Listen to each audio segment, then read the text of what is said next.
Hello, boys and girls. Welcome back to Read Aloud with Miss Tamar. Today's story is The Night of the Full Moon, and this is a story of friendship. Ptolemy is off to a cricket match when he sees his friend Wissy along the way. So there's Ptolemy and there's Wissy. During events of the game, Ptolemy teaches him that even though they are different in many ways, they can still be true friends. So let's read the story of friendship. The Night of the Full Moon, a story of friendship. This book is for my 4 grandchildren.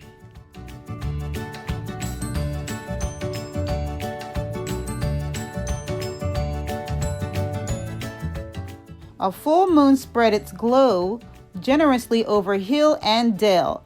It lit up Mango Valley ball field where the biggest cricket match of the summer would soon begin.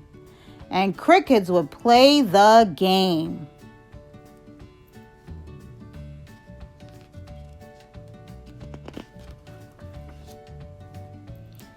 Excited to go to his very first match, Tommy Turtle put on his new sports cap.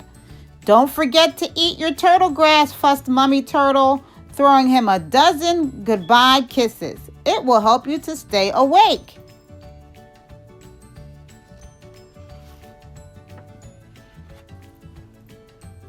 Tommy felt happy and grown up when out on his own adventure, and his bundle of turtle grass tasted delicious. He took a shortcut path along the riverbank. There he spotted his friend Wissy, the grasshopper.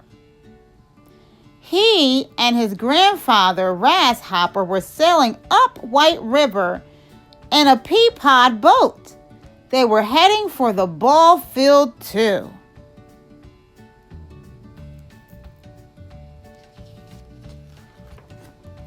"Wait for me," shouted Tommy. "Well, hurry up or we'll miss the game," Wissy called back. He leapt off the boat while his grandfather tied it to a tree with bush vines.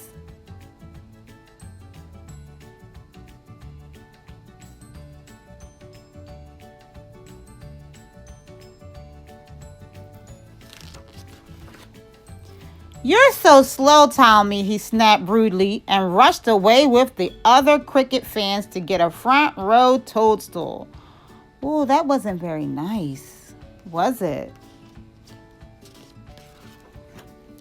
Tommy's feelings were hurt. Not even his friend understood.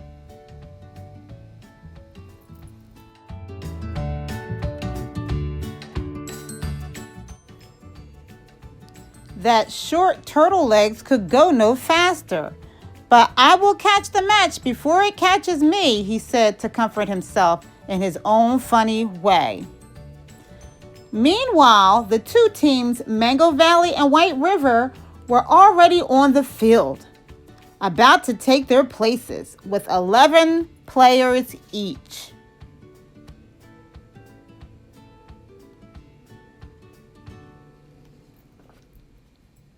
The umpire emptied a sack of pimento seeds for balls, and the game was on. Whiz, the first bowler sent a ball to the bat's bug. Gripping his lime twig bat, he swung to hit it, but missed. What a buzz came from the fans. "Lick the ball now, Bug. Stop your gazing. What a guan."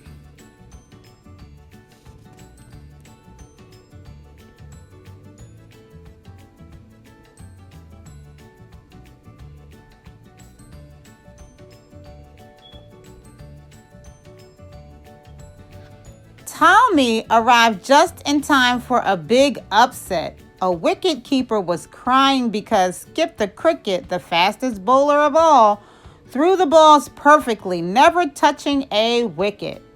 "Bram!" He skipped in circles to everyone's cheers. 6 balls and over, bellowed the umpire, and that meant it was a good score. But suddenly a huge cloud draped across the moon like a curtain. Everywhere turned black. "It's a blackout," a beetle screamed. Nobody could see a thing. "Where's my bat?" yelled a panicky bat's bug. In the confusion, a real flying bat came screeching by. Afraid of being eaten, insect fans hopped like popcorn to find hiding places. Luckily, the cricket players thought of a good plan. We can pile on each other's backs and make a ladder to the sky. Then we will try to free the moon from behind the clouds up there so it can shine again. Great, agreed the umpires. But first we need a solid platform to stand on, like a rock. When Wissy heard that, he sped across the field to find one. Boom! He tripped on something big and hard. It was Ptolemy, his slow and solid friend, the perfect rock. Come, Wissy begged him, explaining the whole plan. We need you, he added, politely this time. Just stand right here under the clouded moon, Wissy instructed. Then one by one, all the crickets jumped onto Ptolemy's back. Still as high as they rose, they couldn't quite reach the moon. Who was left to help?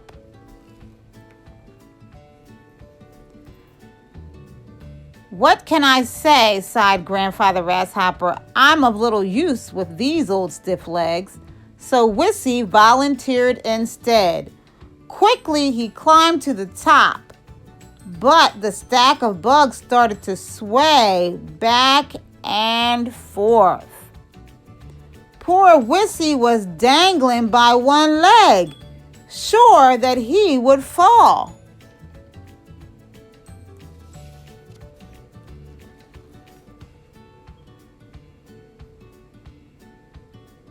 Oh, gasped a few fans who dared to watch, for it was as scary as acrobat stunts in a circus.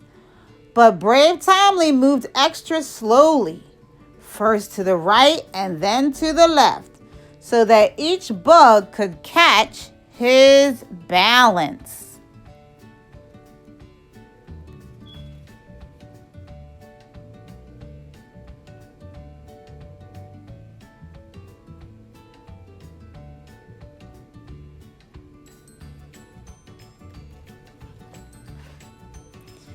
Now Wissy was able to wave his small grasshopper wings to make puffs of wind. Faster and faster they moved like windshield wipers on a car, until finally the whole cloud mass was blown away.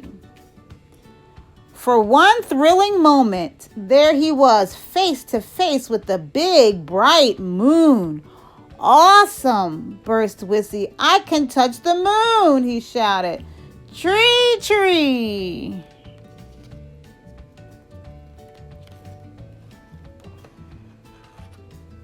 One by one, the tired players came down their own ladder to cheers that echoed in the air. No problem, those cool Jamaican crickets said, and the game went on again, right to the finish. Grandfather Grasshopper said that everyone was a winner that night. But because of their help, it was Ptolemy and Wissy who got to hold the champion cup full of their favorite sour sop juice.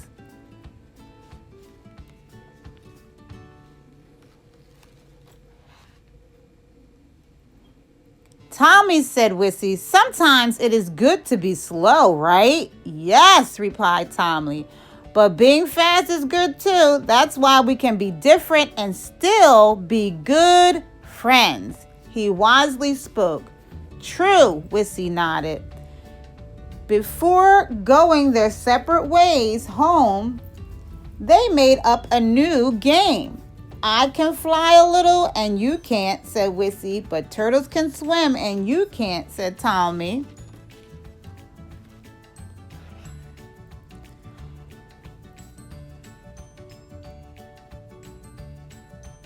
Well, I can touch the moon and you can't, Wissy continued. Hold on, exclaimed Ptolemy. Carefully, he walked on tippy-toe stepping stones that led into the white river, where the moon was floating. Gently, he reached over and patted it on the head.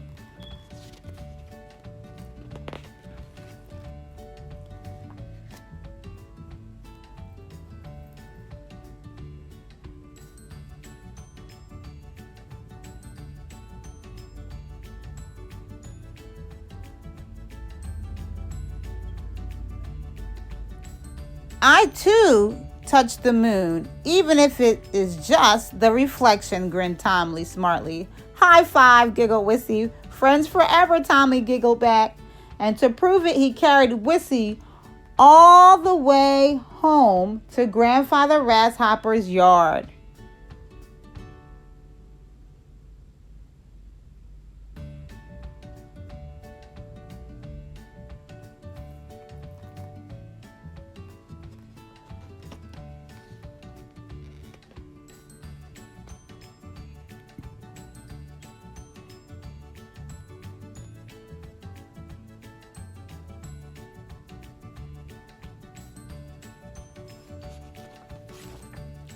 When Mummy Turtle heard Tommy's story of his good deeds, she felt very proud and as big as a full-blown balloon.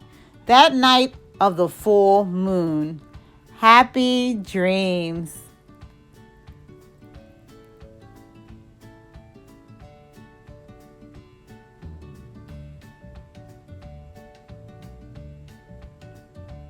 Ptolemy and Wissy learned that even though they are very different, they can still be really good friends. Thanks for joining me. I enjoyed this story. I hope you did too. Bye-bye until next time. So long.